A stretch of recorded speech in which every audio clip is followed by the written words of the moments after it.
كده السؤال الخامس: تتمثل هذه الوظيفة في اتخاذ الفن صورة نشاط صناعي حر. ايه الاختيارات اللي عندنا يا مستر؟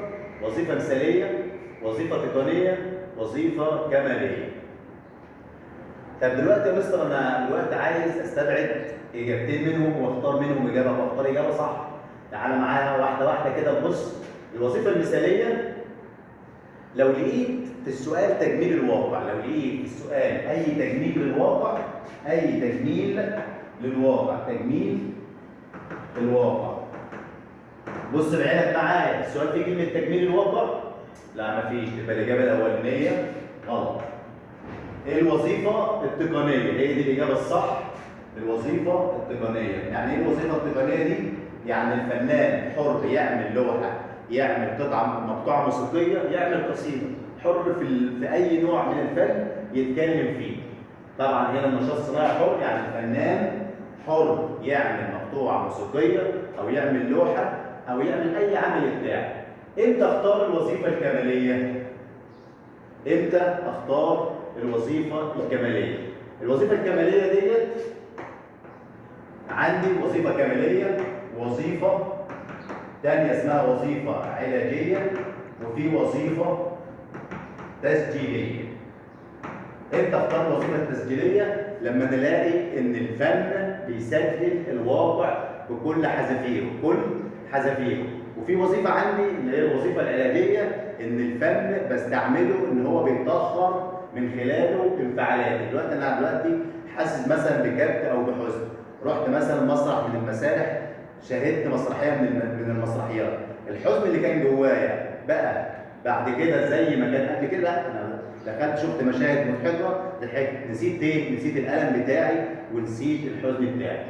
تبقى الاختيار عندي هيبقى الوظيفه التقنيه. لقيت كلمه حر وصناعي اختار الوظيفه التقنيه. طب دلوقتي السؤال اللي بعد كده بيقول لي الفن تسجيل ما تمليه النفس الناطقه على الطبيعه.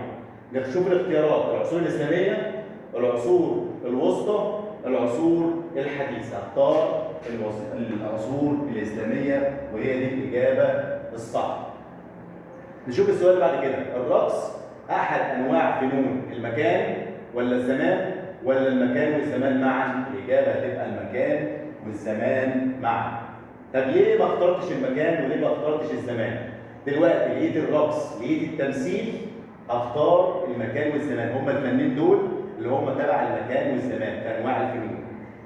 الرقص او التمثيل هختار المكان والزمان معا. امتى اختار المكان وامتى اختار الزمان؟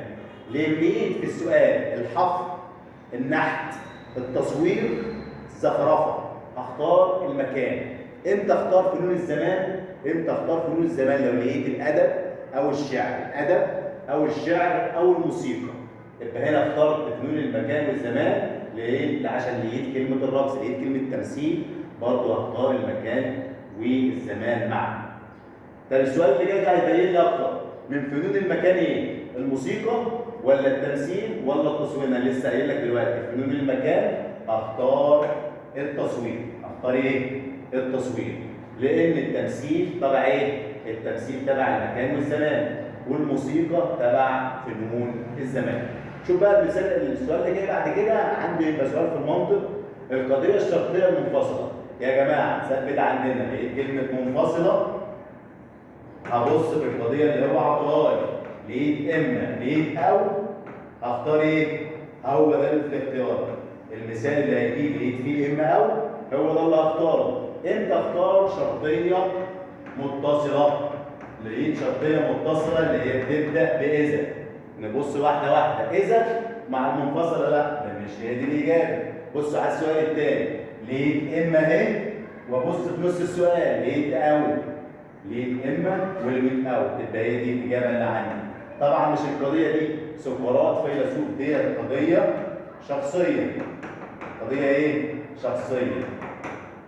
هنا بيكلمنا عن القضيه الشرطيه، مش بيكلمني عن القضيه الشخصيه. تبقى طبعا الاجابه دي غلط، والاولانيه غلط. الاجابه الصح هي رقم